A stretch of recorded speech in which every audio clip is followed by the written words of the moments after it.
അടിപൊളി ടേസ്റ്റിൽ നമുക്കൊരു ചിക്കൻ സമൂസ ഉണ്ടാക്കാവേ. അപ്പോൾ ഇത് ആദ്യമായിട്ട് പാൻ വെച്ച് കൊടുത്തു, വെളിച്ചെണ്ണ ഒഴിച്ചു കൊടുത്തു, കുറച്ച് സവാള ഇട്ട് കൊടുത്തിട്ടുണ്ട്, ഉപ്പും ചേർത്ത് വഴറ്റിയെടുക്കുക. അതിനുശേഷം ഇഞ്ചി വെളുത്തുള്ളി ചതച്ചെടുത്ത് വഴറ്റിയെടുക്കുക. മഞ്ഞൾപ്പൊടി, പെരിഞ്ജീരകപ്പൊടി, കുരുമുളക് പൊടി ഇത്രയും മാത്രമേ ഉള്ളൂ. നല്ല രീതിക്ക് ഇതൊന്ന് മൂപ്പിച്ചെടുക്കുക.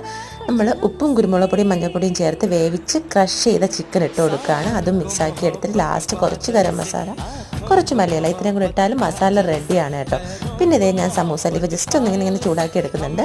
എന്നിട്ട് അതിലോട്ട് ഈ ഫില്ലിങ് നിറച്ച് മൈദ വെച്ച് ഒട്ടിച്ചെടുക്കുന്നുണ്ട്. ഇത്രയേ ഉള്ളൂ, സിമ്പിളാണ്. പക്ഷെ നമ്മൾ കടയിൽ വാങ്ങുന്ന പോലെ എണ്ണ കുടിച്ചിരിക്കുകയോ അല്ലെങ്കിൽ ബലമായിട്ടിരിക്കുകയോ ഒന്നുമില്ല കേട്ടോ. അടിപൊളിയാണ്. ഒരു പ്രാവശ്യമെങ്കിലും നിങ്ങളിത് ട്രൈ ചെയ്തിട്ടില്ല, അതോടെ ട്രൈ ചെയ്ത് നോക്കുക.